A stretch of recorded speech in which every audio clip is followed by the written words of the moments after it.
NCB ಟೈಮ್ಸ್ಗೆ ಸ್ವಾಗತ. ನಾನು ದರ್ಶನ್ ಹುಣಸೂರು. ಕೆಲವು ವರ್ಷಗಳ ಹಿಂದೆ ಬಿಡುಗಡೆಯಾದ ಶಿವರಾಜ್ ಕೆಆರ್ಪೇಟೆ ಅಭಿನಯದ ನಾನು ಮತ್ತು ಗುಂಡಾ ಚಿತ್ರದ ಮುಂದುವರೆದ ಭಾಗವಾಗಿ ನಾನು ಮತ್ತು ಗುಂಡಾ 2 ಅನ್ನುವಂಥ ಚಿತ್ರವನ್ನು ಸಿದ್ಧಪಡಿಸಲಾಗ್ತಾ ಇದೆ. ಇದರಲ್ಲಿ ಬಿಗ್ ಬಾಸ್ ಖ್ಯಾತಿಯ ರಾಕೇಶ್ ಅಡಿಗ ನಟಿಸ್ತಾ ಇದ್ದಾರೆ. ಇವರ ಜೊತೆಗೆ ಸಿಂಬಾ ಹೆಸರಿನ ಶ್ವಾನ ಕೂಡ ಪ್ರಮುಖ ಪಾತ್ರದಲ್ಲಿ ಕಾಣಿಸಿಕೊಂಡಿದೆ.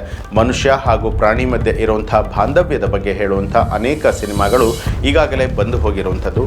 ಚಾರ್ಲಿ 777, ನಾನು ಮತ್ತು ಗುಂಡಾ ಸೇರಿದಂತೆ ಅನೇಕ ಸಿನಿಮಾಗಳು ಈ ಸಾಲಿನಲ್ಲಿ ಸೇರುತ್ತೆ.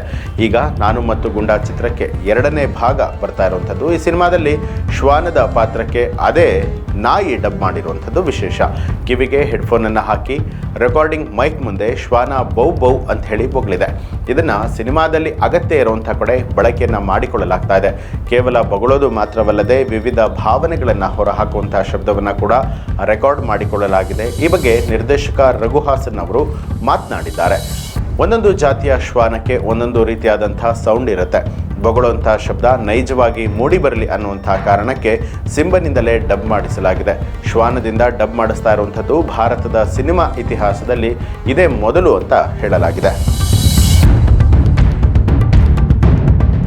ನಟಿ ಕೀರ್ತಿ ಸುರೇಶ್ ಮತ್ತೊಮ್ಮೆ ಮಹಾನಟಿ ಅವತಾರದಲ್ಲಿ ಕಾಣಿಸ್ಕೊಳ್ತಾ ಇದ್ದಾರೆ. ನಟಿ ಸಖತ್ ಸ್ಟೈಲಿಶ್ ಆಗಿ ಸೀರೆ ಜಡೆಯನ್ನು ನೋಡಿ ಹಾಡೋಕೆ ಜನ ಇದೀಗ ಶುರು ಮಾಡಿರುವಂಥದ್ದು. ಸಿನಿಮಾಗಳಲ್ಲಿ ಹಲವು ವರ್ಷಗಳಿಂದ ಕೇವಲ ನಟನೆಗೆ ಪ್ರಾಧಾನ್ಯ ಇರುವಂಥ ಪಾತ್ರವನ್ನೇ ಮಾಡ್ತಾ ಇರುವಂಥ ಕೀರ್ತಿ ಸುರೇಶ್ ಇನ್ನು ಮುಂದೆ ಗ್ಲಾಮರ್ ಟಚ್ ಕೊಡುವಂಥ ಸುಳಿವನ್ನು ಕೂಡ ನೀಡ್ತಾ ಇದ್ದಾರೆ. ಈ ಕ್ರಮದಲ್ಲಿ ಆಕೆ ಶೇರ್ ಮಾಡಿರುವಂಥ ಇತ್ತೀಚಿನ ಫೋಟೋಗಳು ವೈರಲ್ ಆಗ್ತಾ ಇದೆ. ಕೀರ್ತಿ ಸುರೇಶ್ ಅವರು ನೇನು ಶೈಲಜಾ ಚಿತ್ರದ ಮೂಲಕ ಟಾಲಿವುಡ್ ಇಂಡಸ್ಟ್ರಿಗೆ ಎಂಟ್ರಿ ಕೊಟ್ಟಿದ್ದಾರೆ. ಮೊದಲ ಸಿನಿಮಾದಲ್ಲಿ ಯುವಜನತೆಯಲ್ಲಿ ಅದಮ್ಯ ಜನಪ್ರಿಯತೆಯನ್ನು ಗಳಿಸಿರುವಂಥದ್ದು. ಅದಾದ ನಂತರ ನಾನಿ ಜೊತೆಗೆ ಮಾಡಿದಂಥ ನಾನಿ ಲೋಕಲ್ ನಿರೀಕ್ಷೆಗೂ ಮೀರಿದಂಥ ರೇಂಜ್ ಅಲ್ಲಿ ಹಿಟ್ ಆಗಿದೆ. ಈ ಸಿನಿಮಾದ ನಂತರ ಕೀರ್ತಿ ಕೆರಿಯರ್ ಗ್ರಾಫ್ ಕೂಡ ದಿಢೀರ್ ಹೆಚ್ಚಾಗಿರುವಂಥದ್ದು. ಆನಂತರ ಪವನ್ ಕಲ್ಯಾಣ್ ಅಭಿನಯದ ಅಜ್ಞಾತವಾಸಿ ಚಿತ್ರದಲ್ಲಿ ಕೀರ್ತಿ ನಾಯಕಿಯಾಗಿ ನಟಿಸ್ತಾ ಇದ್ದಾರೆ.